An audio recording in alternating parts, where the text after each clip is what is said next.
What is a God mode build? Yes, the word that's been overused for many years now on basically every build you see. To be honest, frankly speaking, it kind of feels boring nowadays.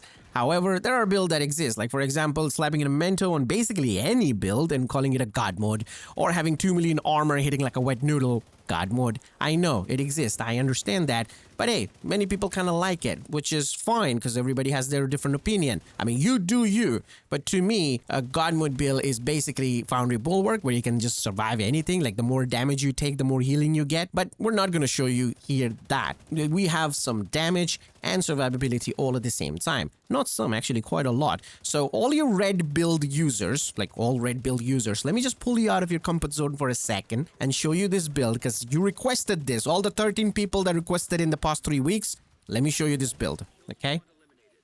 Now, before I show you the build, I feel like I need to show you the weapon because that's what I feel like is the elephant in the room. Not many people will have that. Yes, I am using the Eagle Bearer exotic assault rifle, which is technically a raid exclusive exotic assault rifle, from the Dark Hours raid, but you can also get it from Dark Zone, and now you can get it from the winter event. Yes, unfortunately, it's still going on because you need this weapon for this build to be complete. Like 50% of the God mode comes from the weapon itself, and the 50% is, I would say, obviously the build itself, which is, trying to keep you alive. Now, if you say, can I use other weapons? Yeah, sure, you can use other weapons. You can use something like Chameleon, you can use St. Elmo's Engine, you can use, Lexington and all that stuff. However, Eagle Bearer is the optimal choice. If you don't have this, you're going to be feeling that damage a lot. This is making you that unkillable God mode thing. This is what making that happen, okay? Now, I'm going to explain why is that. You can see that it gives you 2 talents. One is the Eagle Strike, the another is a tenacity buff.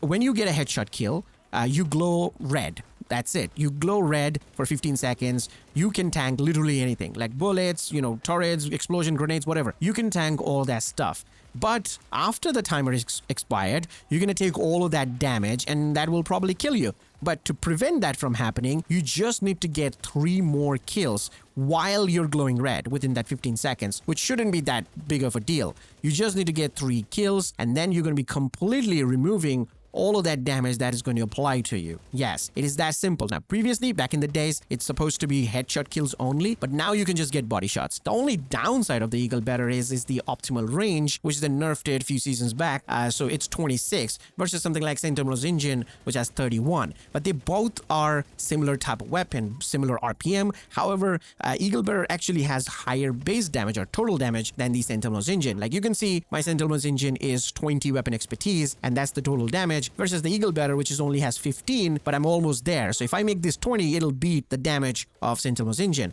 It's just St. Elmo's has an advantage of having 10 extra mag and 5 extra optimal range, but Eagle Bearer is going to keep you alive. That's the huge deal about it. And it's, again, super deadly accurate and also reloads really quickly too. It is a great weapon. You should absolutely use this.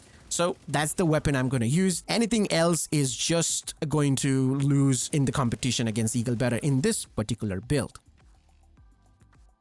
Now, as for the build, well, this is the build over here. As you can see, I know it's a bit different than what you expected it to be. Like I'm using Eagle Bearer with the Heartbreaker gear set. Am I going nuts here? No, trust me, I'm using this for many years. It performs significantly well, and that's the reason why I use it. I don't use a shield to tank everything because I am the tank. I don't use a reviver hive to revive me because I feel like if I go down using this build, I don't deserve a second chance. So I use the Mender Seeker Mine from the Specialization, which is Survivalist Specialization, and it's a very important specialization that I use.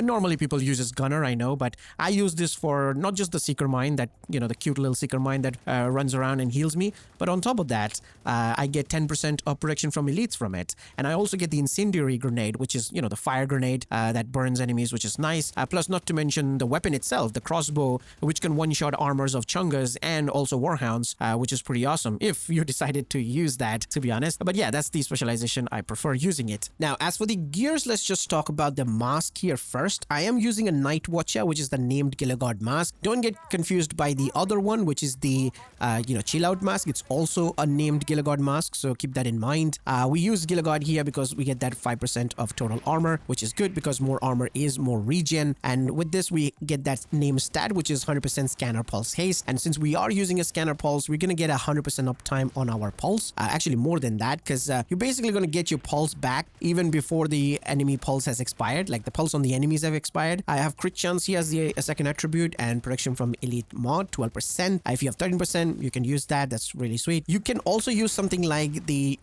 recon drone from Sharpshooter Specialization, but I don't prefer that. There are multiple reasons why. First of all, it's a different specialization, which will be completely, obviously, a different way of playing it. And also, I don't like the prompt in the center of the screen where my crosshair is. So it kind of distracts me, like where to put the drone, basically. I don't like that. Plus, using a scanner pulse is like a second nature. That has been with me since Division 1 days. I always like using the pulse. It doesn't really affect me at all. I just easily use the pulse. That's it. That's why I have this. Now, as for the gear set, obviously we have the Heartbreaker 4-piece of gear set, including the chest piece. If you're using Heartbreaker, you have to use the chest piece because it gives you more stacks. I'm sure you guys know what Heartbreaker does, but if you're a new player, let me give you a little brief here. You get that 15% of assault rifle and LMG damage. You also get that weapon handling 15%, and then the fourth piece, which you get the Heartstopper talent, which is where all the magic happens. You pulse enemies, you shoot them, you build up stacks, kind of like Striker.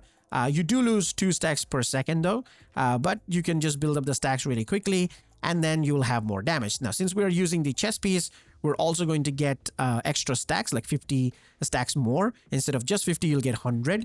So more bonus armor for you and more damage. Yes, you get bonus armor and damage from the stacks itself, which is pretty sweet. Now I have weapon damage, crit chance, and again, protection from elite mods on the chest piece. For the holster, I have armor and crit damage here. For the knee pads, I have armor and crit chance. And for the gloves, I have weapon damage and crit damage here. So that's the 4-piece of Heartbreaker. Now, as for the backpack, well, I am using the Mento here, but let me be very clear with you all. The Mento is not there to carry the build. It's there to just increase whatever this build is doing. So get that more armor, like bonus armor, more damage, more healing, all of that stuff Mento is doing. The armor will go down slowly. We need a source to heal back that lost armor, and that's why Memento is there. Plus, again, it is giving us a damage buff, and on top of that, like I said, bonus armor and extra skill tier, which is really handy as well because we are using skills as our advantage for the build. So that's why it's there. It's really hard to beat Mento. It's just too good. Now, if I show you my stats over here, you can see my crit chance of 43%. It was actually 49. I took one of the crit chance and put it on crit damage. The only reason why I did that, because I wanted to see that 800k crits on the body, that damage number, because I couldn't increase my weapon expertise any further than 15% because I don't have resources. I'm lacking resources right now. So if you have higher expertise on Eagle Better, you will obviously going to see higher damage number, but I highly recommend to increase your crit chance to at least 50%, okay? Crit damage doesn't matter because you get the damage from Heartbreaker. Now, for the defensive stats, no armor and kill or regen, you'll get the regen from Mento backpack. I think it's like 48% regen you're gonna get. And don't forget the Seeker Mine heals too, so there's that. We have protection from elite here as well. If you have 13% mod, it will be higher. We also have hazard protection here, some of it, like 13%. Honestly, the stats doesn't do justice to how the build actually performs. So yeah, that's basically for the build. I use this build most of the time to tackle harder contents, like Legendary, for example, and also when some new content comes out and I'm not aware of the enemies, spawns and stuff like that. For example, when Retaliation came out, I used this build. Also, master difficulty missions where the hunters pop out of nowhere. Yeah, this build served me really well, kept me alive without a shield and also without a reviver hive. I use this most of the time. I love this build. I trust this build to keep me alive. So yeah, that's basically for the video. Hope you guys enjoyed it. If you did, leave a like, subscribe maybe, let me know your thoughts in the comment section, and I'll see you guys in the next one. Till then, peace.